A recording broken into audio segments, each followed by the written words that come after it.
ಕಳೆದ 2 ವರ್ಷದಿಂದ ಇನ್ನೂ 2 ವರ್ಷನೂ ಕೂಡ ಪೂರೈಸಿಲ್ಲ. ಬಹುಶಃ ಮುಂದಿನ ತಿಂಗಳು 2 ವರ್ಷ ಪೂರೈಸ್ತಕ್ಕಂಥದ್ದು ನಾವೇನು ಕಾಣ್ತಾ ಇದ್ದೇವೆ. ಆದರೆ ಕಳೆದ 2 ವರ್ಷದಿಂದ ನಿರಂತರವಾಗಿ ರಾಜ್ಯ ಸರ್ಕಾರದ ಆಡಳಿತದಲ್ಲಿ ಕಂಡುಬಂದಿರತಕ್ಕಂಥ ವೈಫಲ್ಯತೆಗಳು ಜೊತೆಯಲ್ಲಿ ಭ್ರಷ್ಟಾಚಾರದ ವಿಚಾರಕ್ಕೆ ಸಂಬಂಧಪಟ್ಟಂತೆ ಇತ್ತೀಚಿನ ದಿನಗಳಲ್ಲಿ ಮುಖ್ಯಮಂತ್ರಿಗಳ ಆರ್ಥಿಕ ಸಲಹೆಗಾರರು ಖುದ್ದು ಇವತ್ತು ಕರ್ನಾಟಕ ರಾಜ್ಯಕ್ಕೆ ನಂಬರ್ 1 ಸ್ಥಾನವನ್ನು ಕೊಟ್ಟಿರ್ತಕ್ಕಂಥದ್ದು ಕೂಡ ನೋಡಿದ್ದೇವೆ. ಅಷ್ಟೇ ಅಲ್ಲ, ನಿರಂತರವಾಗಿ ಪ್ರತಿ ಹಂತದಲ್ಲೂ ಪ್ರತಿ ಹೆಜ್ಜೆಯಲ್ಲೂ ಇವತ್ತು ಬೆಲೆ ಏರಿಕೆಯ ಮೂಲಕ ರಾಜ್ಯದ ಜನತೆಗೆ ಪ್ರತಿನಿತ್ಯ ಜೀವನ ಮಾಡ್ತಕ್ಕಂಥದ್ದಕ್ಕೆ ಸಂಕಷ್ಟದ ದಿನಗಳನ್ನ ಎದುರಿಸ್ತಕ್ಕಂಥ ಒಂದು ವಾತಾವರಣವನ್ನು ಏನು ಸೃಷ್ಟಿ ಮಾಡಿದ್ದಾರೆ. ಈ ಹಿನ್ನೆಲೆಯಲ್ಲಿ ಇವತ್ತು ಒಂದು ರಾಜಕೀಯ ಪಕ್ಷವಾಗಿರ್ತಕ್ಕಂಥ ಜೊತೆಯಲ್ಲಿ ಹೋರಾಟದ ಹಿನ್ನೆಲೆಯಲ್ಲಿ ಸ್ಥಾಪಿತಗೊಂಡಿರ್ತಕ್ಕಂಥ ಜನತಾದಳ ಪಕ್ಷದ ಕಡೆಯಿಂದ ಇವತ್ತು ರಾಜ್ಯದ ಜನತೆಯ ಭಾವನೆಗೆ ಸ್ಪಂದಿಸಬೇಕಾಗಿದೆ. ಸಾಕಪ್ಪ ಸಾಕು, ಕಾಂಗ್ರೆಸ್ ಸರ್ಕಾರ ಸಾಕು ಅಂತಕ್ಕಂಥದ್ದು ಇದು ಜನತಾದಳ ಪಕ್ಷದ ಸ್ಲೋಗನ್ ಆಗಿರ್ಬೋದು. ಆದರೆ ಈ ಸ್ಲೋಗನ್ ಹುಟ್ಟಿರ್ತಕ್ಕಂಥದ್ದು ರಾಜ್ಯದ ಜನತೆಯ ಪ್ರತಿ ಮನೆಯಲ್ಲಿ ಇವತ್ತು ಏನು ಈ ಒಂದು ಭಾವನೆ ಉದ್ಭವ ಆಗಿದೆ. ಪ್ರತಿ ಮನೆಯಲ್ಲೂ ಇವತ್ತು ಒಂದು ಚರ್ಚೆ, ಸಾಕಪ್ಪ ಸಾಕು, ಈ ಕಾಂಗ್ರೆಸ್ ಸರ್ಕಾರ ಸಾಕು ಅಂತಕ್ಕಂಥ ರೀತಿ ಇವತ್ತು ಜನ ಇವತ್ತು ಮಾತನಾಡ್ತಾ ಇದ್ದಾರೆ ಕರ್ನಾಟಕ ರಾಜ್ಯದಲ್ಲಿ. ಹಾಗಾಗಿ ಅವರ ಭಾವನೆಗಳಿಗೆ ಸ್ಪಂದಿಸ್ತಾ ಇವತ್ತು ನಮ್ಮ ಪಕ್ಷ 7.5 ಕೋಟಿ ಕನ್ನಡಿಗರ ಪರವಾಗಿ ಇದೆ ಅಂತಕ್ಕಂಥ ಒಂದು ಧ್ವನಿಯನ್ನು ಎತ್ತತಕ್ಕಂಥ ಒಂದು ಕೆಲಸ ಮಾಡಬೇಕಾಗಿದೆ. ಆ ಹಿನ್ನೆಲೆಯಲ್ಲಿ ಇವತ್ತು ಫ್ರೀಡಮ್ ಪಾರ್ಕ್ನಲ್ಲಿ ಬೆಳಗ್ಗೆ 11 ಗಂಟೆಗೆ ಇವತ್ತೇನು ಈ ಒಂದು ಅಭಿಯಾನವನ್ನು ಪ್ರಾರಂಭ ಮಾಡ್ತಾ ಇದ್ದೇವೆ. ಈ ಅಭಿಯಾನ ಕೇವಲ 1 ದಿನಕ್ಕೆ ಸೀಮಿತವಾಗಿರ್ತಕ್ಕಂಥ ಅಭಿಯಾನ ಅಲ್ಲ, ಇದು ನಿರಂತರವಾಗಿ ಇನ್ನು ಇರ್ತಕ್ಕಂಥ 3 ವರ್ಷ ಅವಧಿ ನೋಡೋಣ. 3 ವರ್ಷದವರೆಗೂ ಯಾವ್ಯಾವ ರೀತಿ ಸರ್ಕಾರ ನಡೆಯುತ್ತೆ ಅಂತ. ಆದರೆ ಯಾರಿಗೂ ಕೂಡ ಕಳೆದ 2 ವರ್ಷದಿಂದ ಈ ಸರ್ಕಾರ ಯಾವ ರೀತಿ ನಡೆದಿದೆ ಅಂತಕ್ಕಂಥದ್ದನ್ನ ನೋಡಿದ್ದೇವೆ. ಯಾವ ರೀತಿ ಆಡಳಿತ ಪ್ರತಿಯೊಂದು ಹೆಜ್ಜೆಯಲ್ಲೂ ಎಡವಿದೆ ಅಂತಕ್ಕಂಥದ್ದನ್ನು ನೋಡಿದ್ದೇವೆ. ಅಭಿವೃದ್ಧಿ ಅಂತಕ್ಕಂಥದ್ದು ಸಂಪೂರ್ಣ ಕುಸಿತಗೊಂಡಿದೆ, ಶೂನ್ಯ. ಅಭಿವೃದ್ಧಿಗೆ ಇಲ್ಲಿವರೆಗೂ 1 ರೂಪಾಯಿ ಹಣಕಾಸು ಬಿಡುಗಡೆ ಮಾಡದೇ ಇರತಕ್ಕಂಥದ್ದು. ಜೊತೆಯಲ್ಲಿ ಅವರ ಪ್ರಣಾಳಿಕೆಯಲ್ಲಿ ಕಳೆದ ಸಾರ್ವತ್ರಿಕ ಚುನಾವಣೆಯಲ್ಲಿ 5 ಗ್ಯಾರಂಟಿಗಳನ್ನ ಪ್ರತಿ ತಿಂಗಳು ಇವತ್ತು ನೀಡ್ತೇವೆ. ಗೃಹಲಕ್ಷ್ಮಿ, ಗೃಹ ಜ್ಯೋತಿ, ಯುವ ನಿಧಿ, ಈ ರೀತಿ ಸಾಕಷ್ಟು ವಿಷಯಗಳ ಬಗ್ಗೆ ಪ್ರಸ್ತಾವನೆ ಮಾಡಿದರು. ಆದರೆ ಇಲ್ಲಿವರೆಗೂ ಏನು ಇವರು ಕೊಟ್ಟಂಥ ಮಾತು ಎಷ್ಟರ ಮಟ್ಟಕ್ಕೆ ಉಳಿಸ್ಕೊಂಡಿದ್ದಾರೆ ಅಂತಕ್ಕಂಥ ಸಾಕ್ಷಿ ಉದಾಹರಣೆಗಳು ನಮ್ಮ ಕಣ್ಮುಂದೆ ಇದೆ.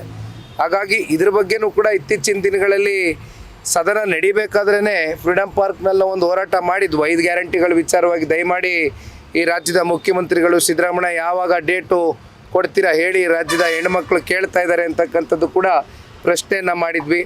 ಈ ರೀತಿ ನಿರಂತರವಾಗಿ ಜನತಾದಳ ಪಕ್ಷ ರಾಜ್ಯದ ಜನತೆಯ ಒಂದು ಧ್ವನಿಯಾಗಿ ಹೋರಾಟವನ್ನು ಮಾಡ್ಕೊಂಡು ಬರ್ತಾ ಇದೆ. ನಮ್ಮ ಜವಾಬ್ದಾರಿ ಇದೆ, ನಮ್ಮ ಕರ್ತವ್ಯ ಇದೆ, ಅದನ್ನು ನಾವು ನಿರ್ವಹಿಸ್ತಾ ಇದ್ದೇವೆ. ಒಂದೇ ಒಂದು ಇಷ್ಟೆಲ್ಲ ಬೆಲೆ ಏರಿಕೆ ಆಗಿದೆ ಸರ್. ಇಷ್ಟೆಲ್ಲ ಬೆಲೆ ಏರಿಕೆ ಆದಮೇಲೆ ಕೂಡ ಸದನದಲ್ಲಿ ಒಂದು ಬಿಲ್ ಇತ್ತೀಚೆಗೆ ಒಂದು ಪಾಸ್ ಮಾಡಿದ್ದಾರೆ. MLAಗಳಿಗೆ ಮಾತ್ರ ಸ್ಯಾಲ್ರಿ ಇನ್ಕ್ರಿಮೆಂಟ್ ಮಾಡೋದು ಮತ್ತು ಫೆಸಿಲಿಟೀಸ್ ಕೊಡೋದು, ಇದೆಲ್ಲ ಯಾವ ಮಟ್ಟಕ್ಕೆ ಸರಿ ಅಂತ ಸರ್ಕಾರದಲ್ಲಿ ನಿಮ್ಮ ಪ್ರಕಾರ? ಯಾಕೆಂದರೆ ನೀವು ಕೂಡ ಶಾಸಕರ ಸ್ಥಾನ ತನಕ ಹೋಗಿ ವಾಪಸ್ ಬಂದಿರ್ತಕ್ಕಂಥದ್ದು. ಜನರ ಮೇಲೆ ಅಷ್ಟು ಬರ ಎಳಿತಾ ಇದ್ರು, ಇವ್ರು ಮಾತ್ರ ಲಕ್ಸುರಿ ಲೈಫ್ನ ಲೀಡ್ ಮಾಡೋಕ್ಕೆ ಹೈಪ್ ಮಾಡ್ತಾರಲ್ಲ ಒಬ್ಬರು ಸ್ಪೀಕರ್ ಆದಂತಾರೆ. ಇದ್ರ ಬಗ್ಗೆ ಏನಿದೆ? ಅದು ಮಾಧ್ಯಮದಲ್ಲಿ ತಮ್ಮ ಮೂಲಕವೇ ಇದು ಭಾಳ ಗಂಭೀರವಾಗಿ ಚರ್ಚೆ ಆದಂಥ ಒಂದು ವಿಚಾರ. ಇತ್ತೀಚಿನ ಸದನ ನಡಿಬೇಕಾದಂಥ ಸಂದರ್ಭದಲ್ಲಿ ಏನು ಸರ್ಕಾರದ ಖರ್ಚು ವೆಚ್ಚಲ್ಲಿ ಇವರು ಮೋಜು ಮಸ್ತಿಗೆ ಇವತ್ತು ದುರ್ಬಳಕೆ ಮಾಡ್ಕೊಳ್ತಾ ಇರ್ತಕ್ಕಂಥ ನಮ್ಮ ಕರ್ನಾಟಕ ರಾಜ್ಯದ ತೆರಿಗೆ ಮೂಲಕ ಕಟ್ಟಿರ್ತಕ್ಕಂಥ ನಮ್ಮ ರಾಜ್ಯದ ಜನತೆಯ ಒಂದು ಹಣ ಇವತ್ತು ಸ್ವೇಚ್ಛಾಚಾರವಾಗಿ ಈ ರೀತಿ ದುರ್ಬಳಕೆ ಮಾಡ್ಕೊಳ್ತಾ ಇರ್ತಕ್ಕಂಥ ಉದಾಹರಣೆ ನೀವೇನು ತೋರಿಸಿದ್ದೀರಿ ನಮ್ಮ ಕಣ್ಮುಂದೆ. ಇವೆಲ್ಲವನ್ನು ನೋಡಿದಾಗ ಅಂತಿಮವಾಗಿ ಸರ್ಕಾರದಲ್ಲಿ ಕೂತಿರ್ತಕ್ಕಂಥ ವ್ಯಕ್ತಿಗಳು ಇವತ್ತೇನು ಪ್ರಜಾಪ್ರಭುತ್ವದ ಈ ಒಂದು ವ್ಯವಸ್ಥೆಯಲ್ಲಿ 5 ವರ್ಷಕ್ಕೊಮ್ಮೆ ಚುನಾವಣೆ ಬರುತ್ತೆ. ಆ 5 ವರ್ಷಕ್ಕೊಮ್ಮೆ ಬರ್ತಕ್ಕಂಥ ಚುನಾವಣೆಯಲ್ಲಿ ನೀವು ಸುಳ್ಳು ಹೇಳ್ತಿರೋ, ಕತೆ ಕಟ್ತಿರೋ, ಸುಳ್ಳಿನ ಕಂತೆ ಸುರಿಸ್ತಿರೋ, ಅಥವಾ ಪ್ರಣಾಳಿಕೆಯಲ್ಲಿ ಬೇಕಾದಂಥ ಹೇಳಿಕೆಗಳು ಕೊಡ್ತಿರೋ, ಒಟ್ಟಾರೆಯಾಗಿ ನೀವು ಅಧಿಕಾರಕ್ಕೆ ಬರಲಿಕ್ಕೆ ಏನೇನು ಮಾಡಬೇಕೋ ಆ ಸಂದರ್ಭದಲ್ಲಿ ಎಲ್ಲ ರೀತಿಯಾದಂಥ ಕುತಂತ್ರ ಮಾಡಿ ಅಧಿಕಾರಕ್ಕೆ ಬರ್ತೀರಿ.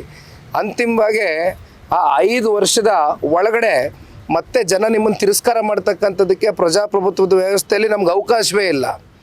ಅವ್ರು ಏನೇ ಮಾಡಿದ್ರು ನಾವು ತಲೆಬಾಗಿ ಒಪ್ಕೊಳ್ತಕ್ಕಂಥ ಒಂದು ಭಾಳ ಸನ್ನಿವೇಶ, ಭಾಳ ಅನಿವಾರ್ಯತೆ ಒಂದು ಸೃಷ್ಟಿಯಾಗೋಗಿದೆ. ಆ ಹಿನ್ನೆಲೆಯಲ್ಲಿ ಒಂದು ರೀತಿ ಉದ್ದಟತನದ ರಾಜಕಾರಣ, ಉದ್ದಟತನದ ಆಡಳಿತ, ಇನ್ನು 3 ವರ್ಷ ನಮ್ಮನ್ನು ಯಾರು ಏನು ಮಾಡ್ಕೊಳ್ಳಿಕ್ಕಾಗೋದಿಲ್ಲ ಅಂತಕ್ಕಂಥ ಭಾವನೆಯಲ್ಲಿ ಇವತ್ತು ಕಾಂಗ್ರೆಸ್ ಏನು ಆಗ್ತಾ ಇದೆ. ಆದರೆ ಇದು ಪ್ರಜಾಪ್ರಭುತ್ವ. ಜನ ಯಾವಾಗ ಯಾವ ರೀತಿ ಯಾವ ತೀರ್ಪು ಕೊಡ್ತಾರೆ, ಯಾವ ತೀರ್ಮಾನ ತೆಗೆದುಕೊಳ್ತಾರೆ ಅಂತಕ್ಕಂಥದ್ದು ಬಹುಶಃ ಮುಂಬರ್ತಕ್ಕಂಥ ಯಾವುದೇ ಸ್ಥಳೀಯ ಚುನಾವಣೆಗಳಲ್ಲಿ ತೋರಿಸ್ತಾರೆ. ಆದರೆ ತಾವು ಕಂಡಂತೆ ಕೋರ್ಟಿಂದ ಡೈರೆಕ್ಷನ್ಸ್ ಇದೆ. ಲೋಕಲ್ ಬಾಡಿ ಎಲೆಕ್ಷನ್ಸ್ ಇಮಿಡಿಯೇಟಾಗಿ ಕಂಡಕ್ಟ್ ಮಾಡಬೇಕು, ZPTP ಚುನಾವಣೆ ಮಾಡಬೇಕು, ಎಸ್ಪೆಷಲಿ ಕಾರ್ಪೊರೇಷನ್ ಚುನಾವಣೆ ಅಂತೂ ನಿಮಗೆ ಸಾಕಷ್ಟು ಸಮಯದಿಂದ ಆಗಬೇಕು ಅಂತಕ್ಕಂಥ ಡೈರೆಕ್ಷನ್ಸ್ ಇದ್ದರೂ ಕೂಡ ಇಲ್ಲಿಯವರೆಗೂ ಯಾವುದೇ ರೀತಿ ಮೆಷರ್ಸ್ನ ತಗೊಂಡಿಲ್ಲ ಇವರು. ಏಕೆಂದರೆ ಅವ್ರಿಗೆ ಒಳಗಡೆ ಒಂದು ಆತಂಕ ಇದೆ.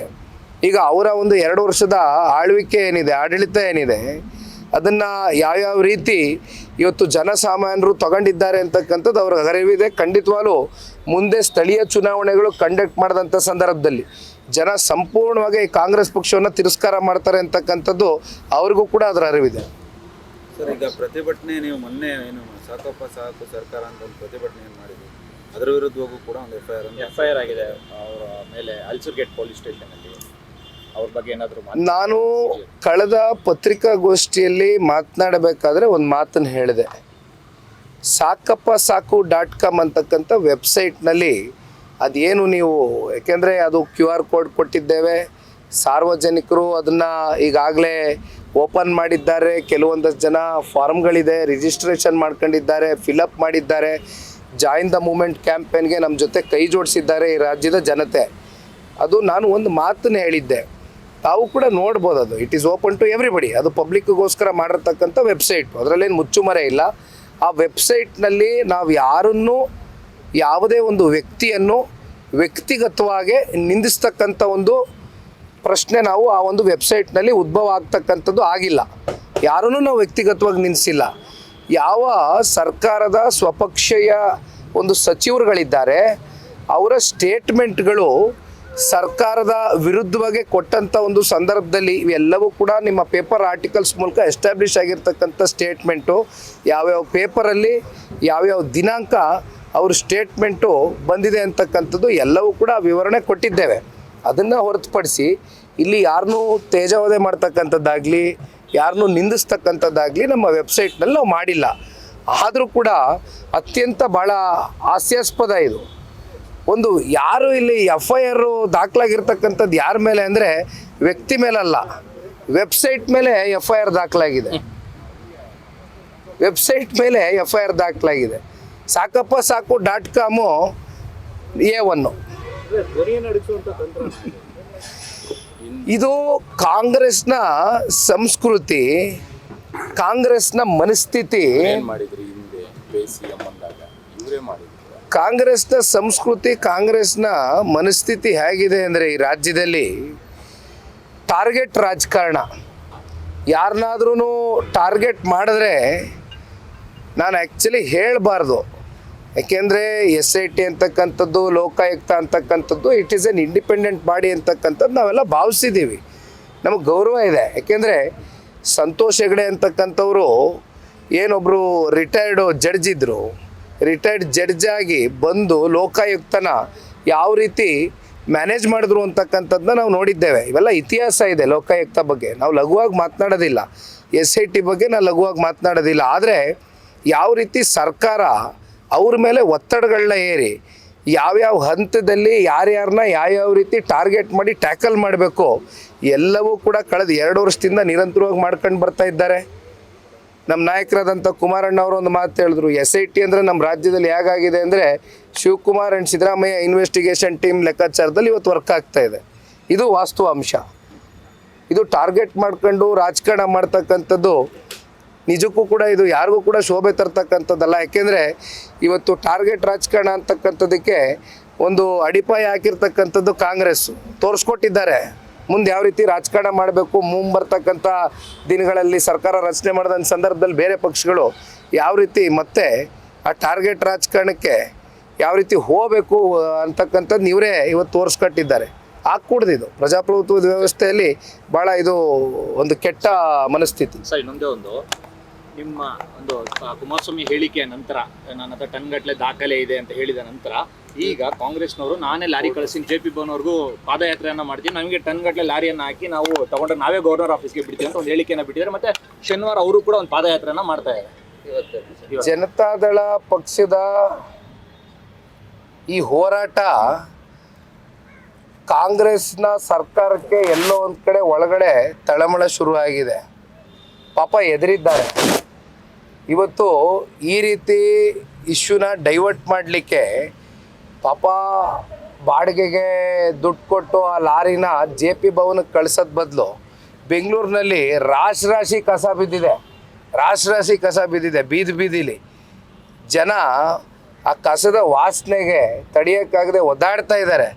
ದಯಮಾಡಿ ಇವತ್ತೇನು ಆ ಲಾರಿಗೆ ಬಾಡಿಗೆ ಕೊಟ್ಟು JP ಭವನಕ್ಕೆ ಕಳ್ಸೋದು ಬೇಡ, ನಾವೇ ಒಂದು ಕ್ಯಾಂಟರ್ ಮಾಡಿ ಅತಿ ಶೀಘ್ರದಲ್ಲೇ ಸೆಂಡ್ ಆಫ್ ಮಾಡಿಕೊಡ್ತೀವಿ. KPCC ಕಚೇರಿಗೂ ಕಳಿಸ್ತೀವಿ ಡಾಕ್ಯುಮೆಂಟ್ಸ್ನ ಒಂದು ಕ್ಯಾಂಟರಲ್ಲಿ. ಮುಖ್ಯಮಂತ್ರಿಗಳ ಕಚೇರಿಗೂ ಕಳಿಸ್ತೀವಿ, ಉಪಮುಖ್ಯಮಂತ್ರಿಗಳ ಮನೆಗೂ ಕಳಿಸ್ಕೊಡ್ತೀವಿ. ಯಾಕೆ ತೊಂದರೆ ತಗೋತಾರೆ? ಇಲ್ಲಿ JP ಭವನಕ್ಕೆ ಬರೋದು ಬದಲು ಲಾರಿ ಇವತ್ತೇನು ಪಾಪ ಬಾಡಿಗೆನೂ ವೇಸ್ಟ್ ಆಗೋದು ಬೇಡ, ಲಾರಿದು ಬಾಡಿಗೆ ಮಾತಾಡ್ಬಿಟ್ಟಿರ್ತಾರೆ. ಇಲ್ಲೆಲ್ಲ ಕಸ ಗೀಸ ವಿಲೇವಾರಿ ಮಾಡ್ತಕ್ಕಂಥದ್ದು ಇದೆಯಲ್ಲ, ಕಸ ಗೀಸ ಹೊಡಿಲಿ, ಎತ್ಕೊಂಡೋಗ್ಬೇಕಾದ್ರೆ ಎಲ್ಲೂ ಜಾಗ ಇಲ್ಲ ಅಂದರೆ KPCC ಆಫೀಸಲ್ಲಿ ಡಂಪ್ ಮಾಡಲಿ. ಸರ್ ಇವತ್ತಿನ ಹೋರಾಟ ಹೇಗಿರುತ್ತೆ? ಇವತ್ತಿನ ಹೋರಾಟಕ್ಕೆ ಕೇಂದ್ರದ ಸಚಿವರು ಸನ್ಮಾನ್ಯ ಕುಮಾರಣ್ಣ ಅವರ ನೇತೃತ್ವ ಇದೆ. ಜೊತೆಯಲ್ಲಿ ಪಕ್ಷದ ಎಲ್ಲ ಗೌರವಾನ್ವಿತ ಶಾಸಕರು, ಮಾಜಿ ಶಾಸಕರು, ಮುಖಂಡರು, ಕಾರ್ಯಕರ್ತ ಬಂಧುಗಳು ಇಡೀ ರಾಜ್ಯಾದ್ಯಂತ ಆಗಮಿಸ್ತಾ ಇದ್ದಾರೆ. ಬೆಂಗಳೂರು ನಗರದಲ್ಲಿ ವಿಶೇಷವಾಗಿ ಸಾಕಷ್ಟು ಜನ ಇವತ್ತು ಹೆಣ್ಮಕ್ಳು ಕೂಡ ಬರ್ತಕ್ಕಂಥ ನಿರೀಕ್ಷೆ ಇದೆ. ಯಾಕೆಂದರೆ ಹೆಣ್ಮಕ್ಳಲ್ಲಿ ಇವತ್ತೇನು ಒಂದು ಗೃಹಲಕ್ಷ್ಮಿ ವಿಚಾರವಾಗಿ ಸಂಬಂಧಪಟ್ಟಂತೆ ಪ್ರತಿ ತಿಂಗಳು ಖಾತೆಗಳಿಗೆ ಜಮಾ ಮಾಡ್ತೇವೆ, 2,000 ರೂಪಾಯಿ ಕೊಡ್ತೇವೆ ಅಂದಿದ್ರು. ಅದು ಇಲ್ಲಿಯವರೆಗೂ ಅದು ಕಂಡು ಬಂದಿಲ್ಲ. ಭಾಳ ದಿನಗಳಾಯಿತು, ಭಾಳ ತಿಂಗಳುಗಳಾಯಿತು. ಕಳೆದ ಉಪಚುನಾವಣೆ ಸಂದರ್ಭದಲ್ಲಿ ಜ್ಞಾಪಕ ಬಂದಿತ್ತು, 3 ಚುನಾವಣೆಯಲ್ಲಿ ಹಾಕಿದರು. ಚನ್ನಪಟ್ಟಣ ಆಯಿತು, ಸಂಡೂರು ಆಯಿತು, ಶಿಗ್ಗಾವಿ ಆಯಿತು. ಆದರೆ ಇಲ್ಲಿವರೆಗೂ ರಾಜ್ಯದ ಹೆಣ್ಮಕ್ಳು ಕೊಟ್ಟಂಥ ಮಾತನ್ನು ಉಳಿಸ್ಕೊಂಡಿಲ್ಲ. ಈ ರೀತಿ ಸಾಕಷ್ಟು ಆಕ್ರೋಶಗಳಿದೆ ಇವತ್ತು ಜನಸಾಮಾನ್ಯರಲ್ಲಿ. ಜನಸಾಮಾನ್ಯರು ಕೂಡ ಇವತ್ತು ಈ ಒಂದು ನಮ್ಮ ಮೂಮೆಂಟ್ಗೆ ಭಾಗಿಯಾಗ್ತಕ್ಕಂಥದ್ದನ್ನ ನಾವು ನಿರೀಕ್ಷೆ ಮಾಡ್ತಾ ಇದ್ದೇವೆ. Thank you. Thank you boss, thank you.